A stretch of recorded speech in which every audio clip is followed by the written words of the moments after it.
Hey, it's Evan from LUXBMX. If you've ever considered buying a bike in a box and had been a little unsure what to do, this is the video for you.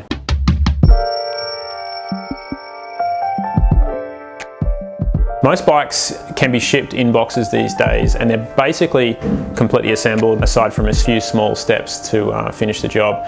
This is just essentially to make sure the bike gets to you in one piece. Luckily, most manufacturers these days will include a printed list on the box with the tools required for assembly of the bicycle.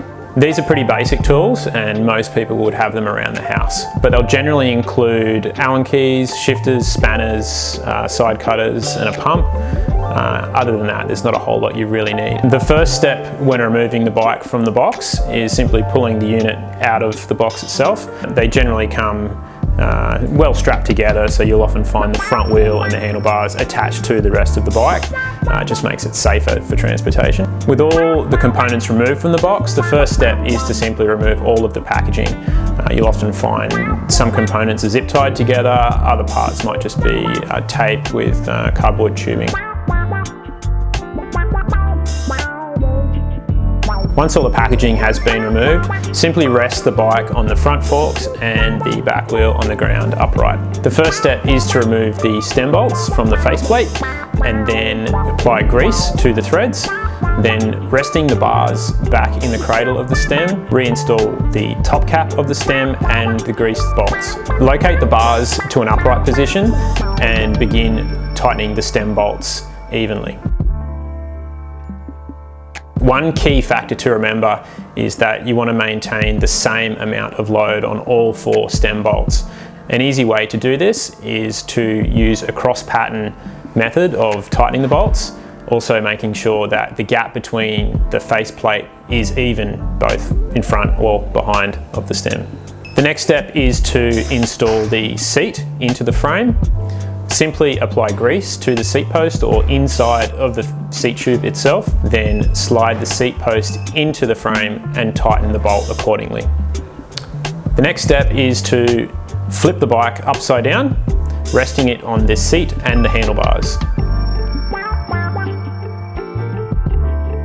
You can then install the front wheel, removing the bolts or nuts from the front axle and applying grease to the threads. This will make it easier to tighten up and prevent it from rusting in future. You can then place the front wheel into the front forks by locating the axle in the dropouts, either the axle nuts or the axle bolts. With the front wheel in the correct position, simply apply a little bit of downward pressure and tighten the bolts accordingly. The next step is to install the pedals, ensuring that the left pedal goes on the left-hand side and the right goes on the right-hand side.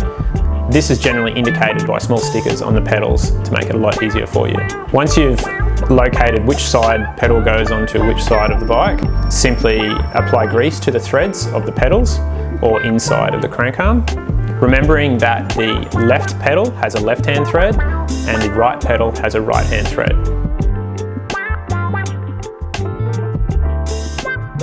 The next step is to flip the bike upright again and check the alignment of the stem with the front wheel. This can be done by simply standing over the front of the bike and making sure the stem lines up with the front wheel or the handlebars are orientated correctly. With this done, you can then grease the threads on the bolts and tighten them up accordingly. With everything else assembled, the next step is to simply do a nut and bolt check on the entire bike. So using the appropriate tools that you have for each of the points, like the rear axle nuts, the crank bolts, so your Allen keys on the crank bolts, and the stem. From there, you just want to do a quick check on the brakes, making sure that they function correctly. So just give them a bit of a squeeze, ensuring that the pads touch evenly and they grab the rim.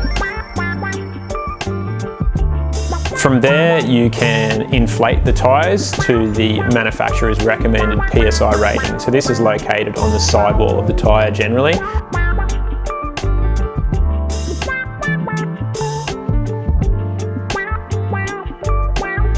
So that basically wraps it up, but if you have any questions regarding any of the steps involved in assembling a bicycle, please feel free to hit us up.